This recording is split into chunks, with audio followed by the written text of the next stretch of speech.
31-0 over Cardiff last Sunday didn't half help. Three straight to floor. Scrum advantage, music to the ears of Janse van Rensburg, who juggles and then strides onwards. Centurion, he'll be overseeing France and Ireland. Start of the Six Nations, as Tom Jordan in Scotland.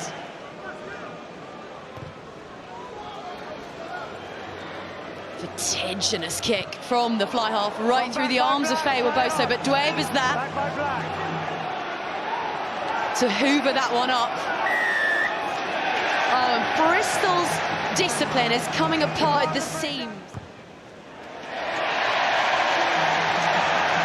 No one in these packed stands doubted it for a moment. Bernard Janse van Rensburg here. I'm absolutely lighting up. Give me the ball.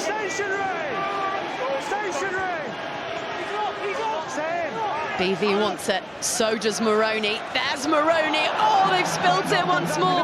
Was that knocked on? There could be something coming here, but Rhys Sammet is going to swerve, ship it out wide, and Noah Hewitt will score for Bristol.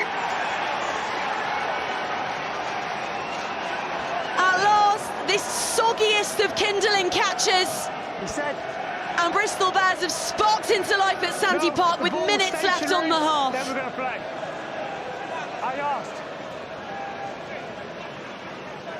I asked the question. It's Hewitt who scores it. You think Van Rensburg.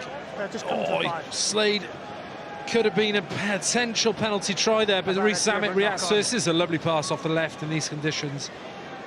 Cracking pass. Hewitt finishes it with a step inside. Clock's in the reds. Well, they look to play this one. Wonder if Harry Randall knew that the clock had expired. Perhaps not. He predicted 9-6. Let's see what these sides have for us. Janse van Rensburg exploding from the defensive line to make that tackle.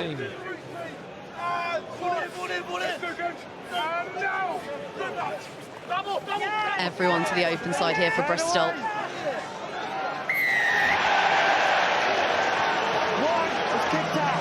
Can he have the accuracy? Here we go.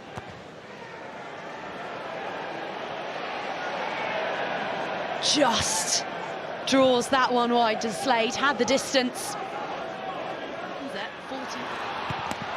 Slade knows that, looks to drill it through. Oh, but with a toe on it is Moroney. Slade chasing back. Janse van Rensburg, second for turnovers in the league. This is bread and butter. And that might just be the game.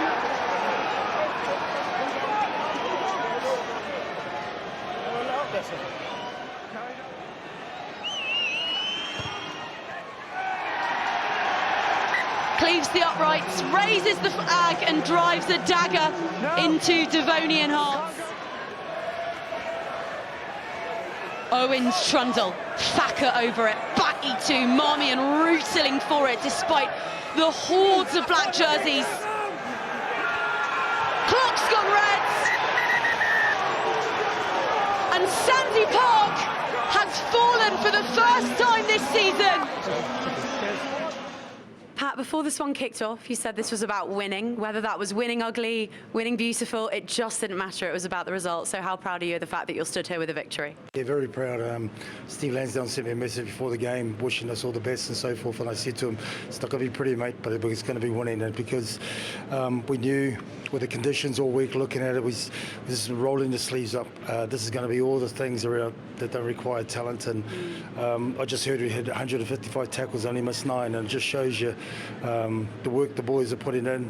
Jordan Crane's done a great job. Our defence was excellent last week too. We just made some silly errors, but today was just brilliant. It's like when you look back and we lose so many games in this period of time, we said let's change some history. To have 9-game block, which were tough games, Champions Cup and PREM, to win 8 of them and go close in the one we lost is so proud. And I think the big thing is that we've shown we can win in lots of different ways. And we know we can, but everyone thinks we just throw the ball, and that was brilliant for us. It's almost a cookie cutter of round 3 when Exeter visited at Ashton Gate. That third quarter was defined by your defence. You were also very proud in the week of the fact that Bordeaux visited your 22 ball in hand 8 times last week, didn't come away with a single point. Was that your favourite 10-minute block of the fixture? Yeah, it was. I think, certainly for us, it just reflects the character of this group. They just work hard. They work hard, but there's also some really good understanding of systems that they got to do. So it's not just being fully redheaded. It's just making sure that you got clarity in there and discipline. So the discipline was brilliant. So no, this will hold us in great stead to now. So I think we're second or third, minimum third by the end of the week. We can now put some rest. A lot of boys get 3-4 weeks off now, just get a break, and the other guys will go. Luatua tried to have a week off. I said, you're back in now. So he'll be back next week in Evertoy, and some of the other boys to build up so we can have a good squad ready for the running. Speaking of the running, and of course on the other side of Bernard Jans van Rensburg, honeymoon, coming up with the turnover, the perfect way to send himself off into the sunset. But the running must feel really mouth-watering now, both in the Premiership and with that trip to Toulouse, because you look fearless, Pat, on the road. Yeah, I think that's it. We hold the record for away in Prem, but we haven't been beaten at home until that Bordeaux game, but certainly in the Prem.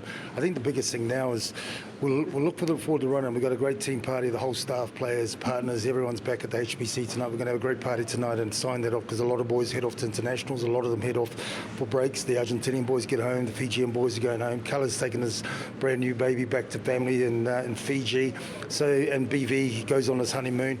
So it's brilliant. They can all relax, get off there. The other boys step up, build up the squad, and we'll come back, better and stronger when we start again.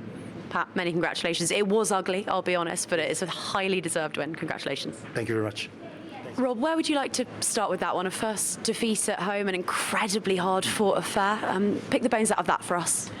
Well, it was probably a good old-fashioned winter game of kind of West Country rugby, wasn't it? And fair play to Bristol. They've stuck at it that little bit longer with a little bit more accuracy than us, and that's what happens. A tight game was going to be decided on who could quite stick out the important quality moments around, I suppose, catching, kicking, territory control, set piece, and they've edged that battle, and by edging that battle, they've got the win.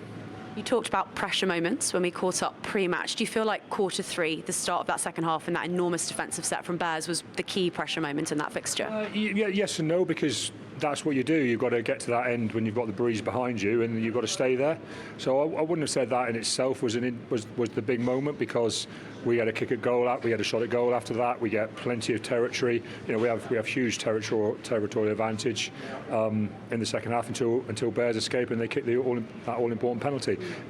Fair play to Bears. That was a tough old game. We've laid a lot physically into that game, and we've come up a little bit short. I'm not going to criticise our players for a lack of effort or lack of endeavour today. They've gone hard in hard conditions. We've come up a little bit short against a good Bears team. Sometimes you've got to just take it on the chin and go, we weren't quite good enough today.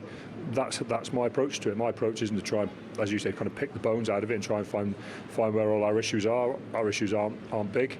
We just didn't quite execute well enough to win the game at the end. Thanks so much for your time, Rob. We'll see you after the break. Yeah, thanks, Claire.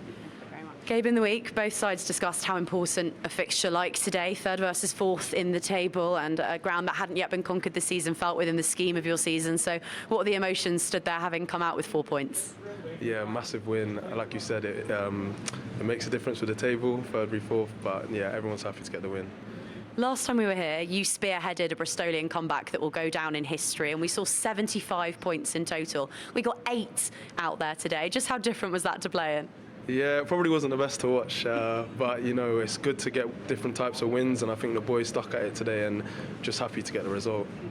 Ellis Genge has been really outspoken recently about how proud he is of the grit that this team is showing, that sometimes the hard work, the hustle, the gnarly stuff gets lost underneath all the flash. Can you feel a change in this team? Are you learning to win ugly? Yeah, definitely. I think today showed it. Obviously, it wasn't the usual brand of rugby they usually think of Bristol, but like Ellis said and you alluded to there, we're happy to do the nitty-gritty and the what it takes to win, really. Any surprise at all that it was BV that came up with the turnover at the end? No. He always comes up with big plays, and no surprise that he did at the end there. Last but not least, I couldn't ask Pat this, but please tell us a little bit about the party at the HPC tonight. Is it fancy dress? What are you bringing along? No fancy dress. It's just get together, end of a block, celebrate. I think the boys and the coaches have done really well this block, and it's just a get together, and we'll enjoy it tonight. Well, you've got a black eye for your costume if you do decide to go that way, Gabe. Many congratulations. You are our Gallagher Player of the Match. Thank you very much.